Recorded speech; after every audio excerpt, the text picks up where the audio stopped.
बहुत पुरानी बात है। मोतीपुर नगर में गोविंद और गोपी नाम के दो भाई रहा करते थे। उनके पिता नगर के प्रतिष्ठित सेठ रणवीर एक लंबी बीमारी के बाद संसार से विदा हो गए। पिता के निधन से दोनों भाइयों के हृदय में गहरा शोक लगा। भारी मन से उन्होंने अंतिम संस्कार किया और सभी रस्में पूरी की।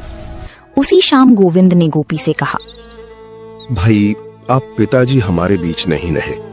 मैं चाहता हूं कि 13वीं के दिन बिरादरी के सामने पिताजी की वसीयत पढ़ी जाए और उसी के अनुसार हम जायदाद का बंटवारा करें, ताकि आगे चलकर कोई मतभेद ना हो। भैया, जैसा आप उचित समझें वैसा ही करें। मुझे आपकी हर बात मंजूर है।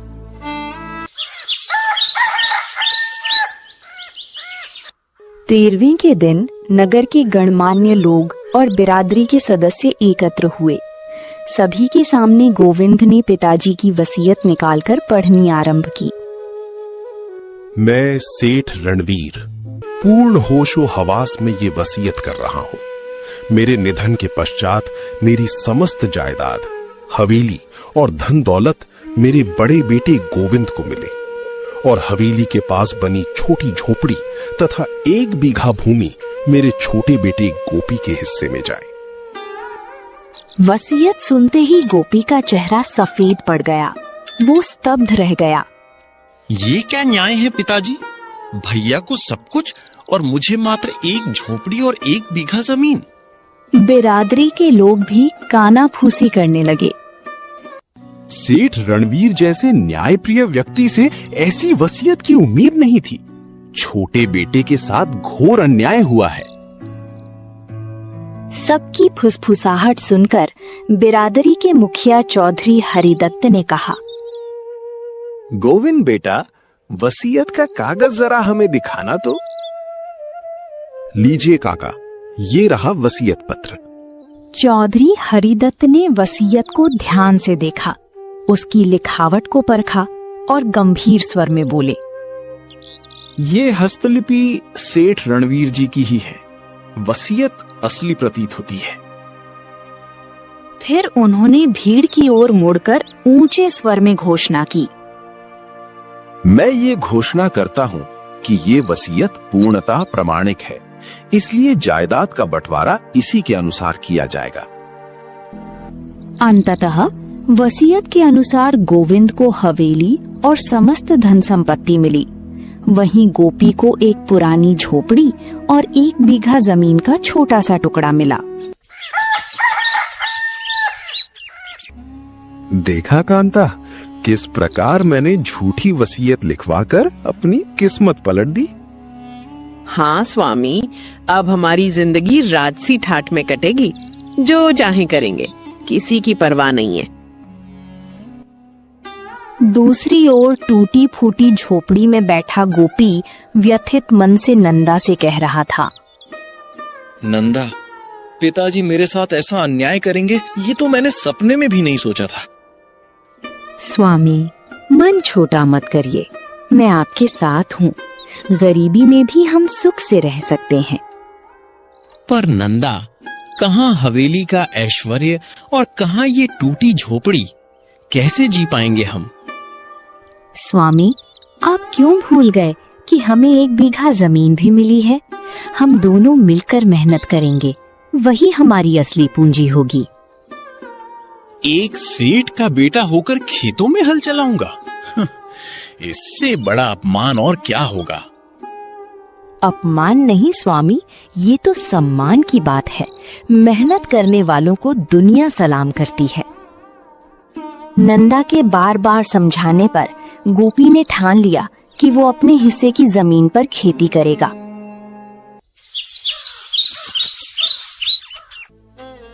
तकदीर भी क्या खेल खेलती है।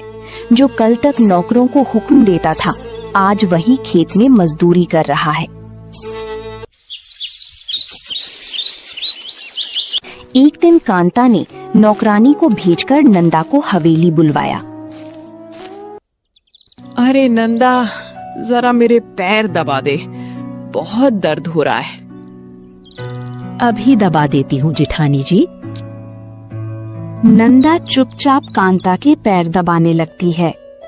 देखो, कभी जो बराबरी का सपना देखती थी, आज मेरे कदमों में बैठी है।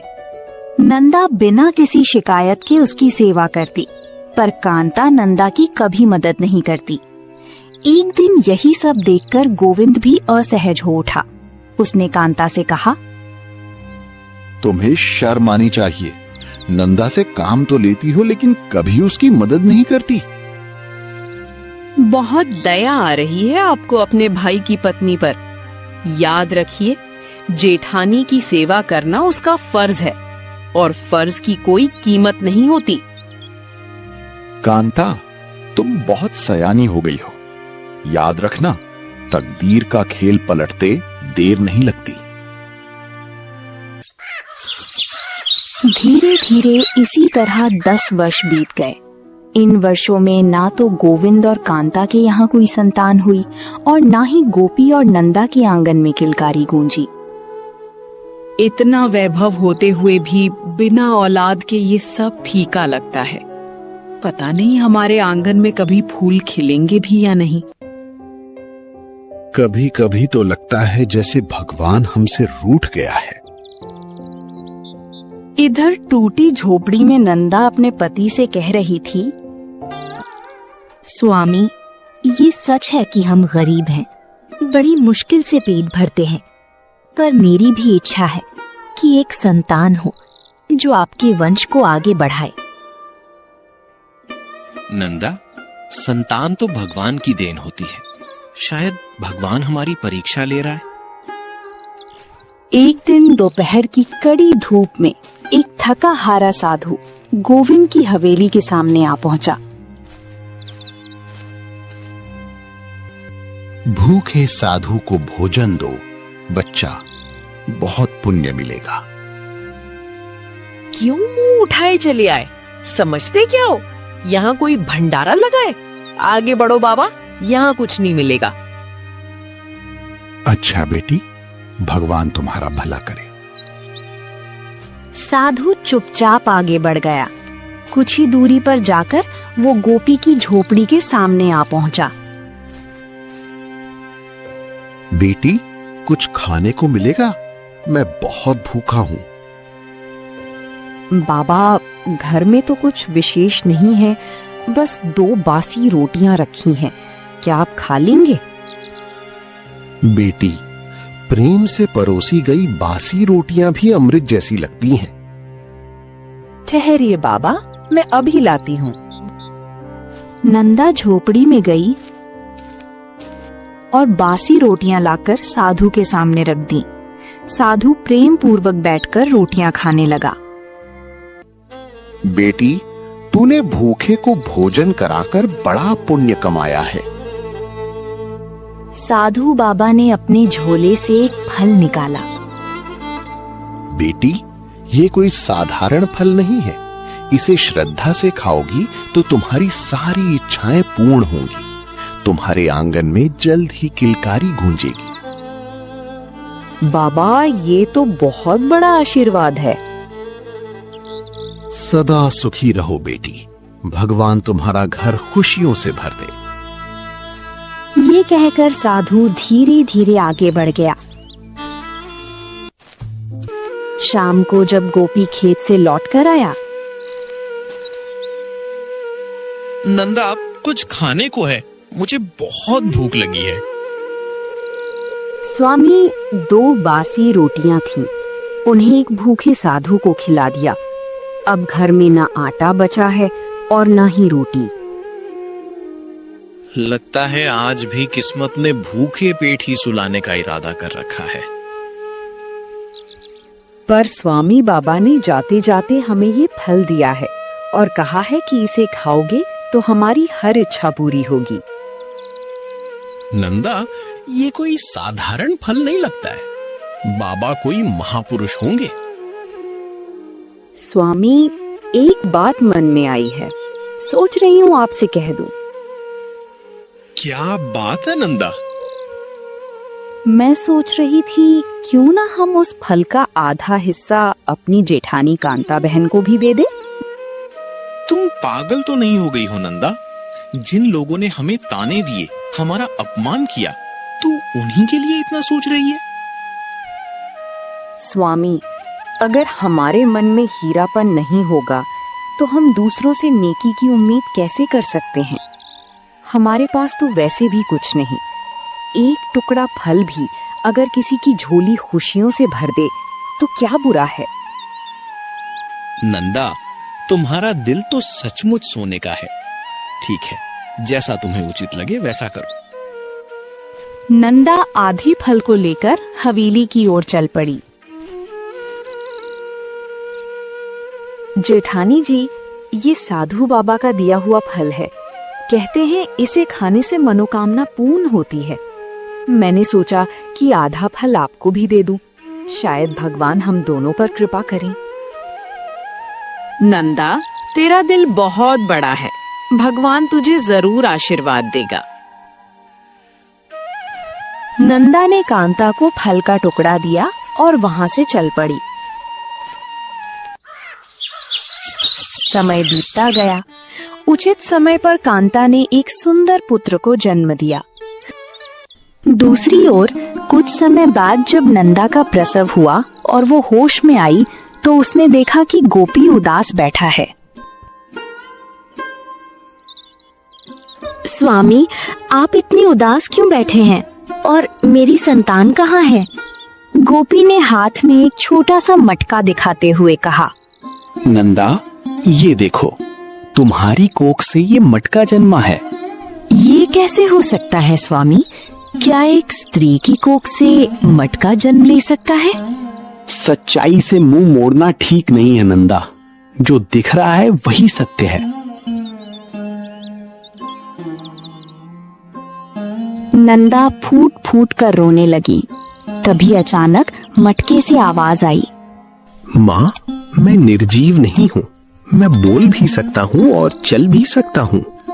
हे भगवान, ये तो सचमुच बोल रहा है। माँ, जैसा भी हूँ अब तुम्हारा बेटा हूँ। मुझे अपने सीने से लगा लो माँ। ये सुनकर नंदा का दिल भर आया। वो रोते हुए मटके को अपनी छाती से लगा लेती है। तू जैसा भी है बेटा, आज से मैं तुझे अपने बेटे की तरह प्यार करूंगी। तुझे ही अपनी संतान मानूंगी। हम दोनों मिलकर तुझे पालेंगे बेटा, जैसे एक सच्चे माता पिता पालते हैं। उधर कांता और गोविंद ने अपने बेटे का नाम वीरेंद्र रखा और वो बड़े लाड प्यार में पलने लगा।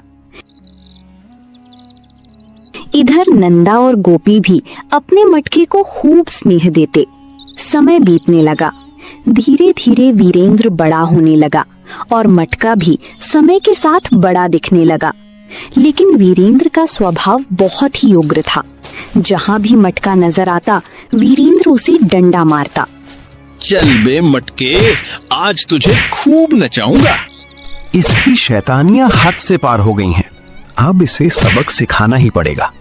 तभी अगले ही पल मटका हवा में ऊपर उड़ गया। कहाँ है? ये तो उड़कर मेरी ओर आ रहा है।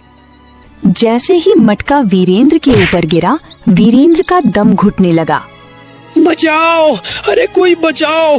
लगता है अब मेरी मौत निश्चित है। मटके भैया, मुझे छोड़ दो। कसम से अब कभी तुम्हें तंग नहीं करूंगा, ना डंडा मारूंगा। ये सुनकर मटका थोड़ा ऊपर उठ गया और बोला, याद रख, अगर दोबारा मुझे सताया तो इस बार जान भी नहीं बचेगी। वीरेंद्र दुम दबाकर हवेली की ओर दौड़ पड़ा। हवेली पहुंचते ही कांता ने उसे देखा। क्या हुआ वीरेंद्र? इस तरह घबराया क्यों है? माँ, मटके ने मुझे जान से मारने की कोशिश की। उस अधले से मटके की इतनी मजाल? मेरे बेटे को डराया? मैं उसे मजा चखा कर रहूंगी। गुस्से से भरी कांता सीधी नंदा की झोपड़ी में पहुंची। आओ बहन, आज कैसे गरीबों की झोपड़ी में कदम रखा है? कोई काम था तो नौकरानी को भेज देती। नंदा, मेरा वीरेंद्र तुम्हारे मटके को बहुत प्यार करता है। मैं चाहती हूँ कि तुम्हारा मटका कुछ दिन हमारी हवेली में रह जाए। यदि वीरेंद्र बेटे को खुशी मिलती है तो मटका हवेली में ले जाइए बहन। इजाजत मिलते ही कांता मटके को उठाकर हवेली ले गई। मटका सोचने लगा, लगता है ताई जी कुछ बड़ा खेल खेलने वाली हैं। क्यों ना मैं सारा धन इस मटके में भरकर जमीन में गाड़ दूं? सुरक्षा भी होगी और इस मटके को सजा भी मिलेगी। योजना बनाते ही कांता ने पूरा सोना चांदी मटके से भर दिया और मटके के मुंह को कपड़े से बांध दिया। फिर हवेली के आंगन में गहरा गड्ढा खोदकर मटका उसमें डाल दिया। अब इसी गड्ढे में घुट घुट कर मर जाएगा ये मटका। रात हुई तो सब सो गए, लेकिन मटका, जो साधारण नहीं था, अपनी पूरी ताकत लगाकर गड्ढे से बाहर निकल आया। अब देर नहीं करनी चाहिए, जल्दी से घर लौट चलूं। और फिर मटका उछलता कूदता घर की ओर भाग चला। माँ, दरवाजा खोलो। अरे, ये तो मेरे मटके की आवाज है। नंदा दौड़कर दरवाजा खोलती है। मटके बेटा, तुम तो कुछ दिन के लिए हवेली में रहने गए थे, फिर इतनी जल्दी और इस समय क्यों लौट आए? माँ, पहले अंदर चलो, फिर सब बताऊंगा।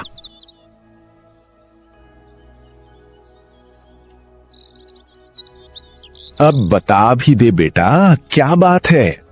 पहले मेरे मुंह पर बंधा हुआ कपड़ा खोलो बाबा। गोपी जल्दी से मटके के मुंह पर बंधा कपड़ा खोलता है।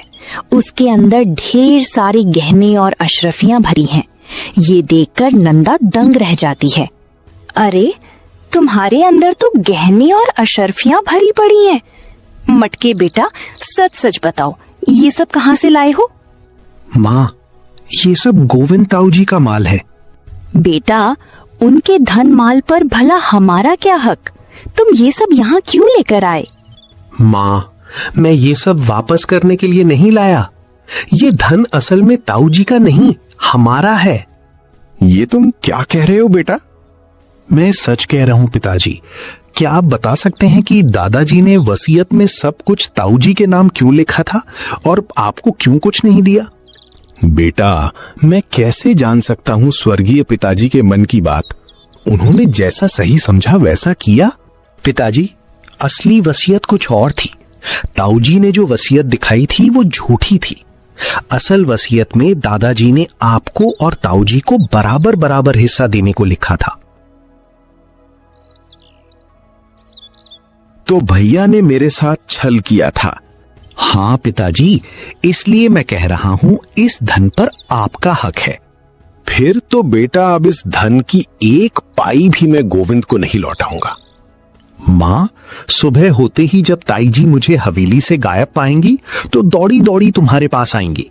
तब तुम उन्हें कह देना कि मटका तो यहां आया ही नहीं। ठीक है बेटा, जैसा तुम कहोगे वैसा ही होगा।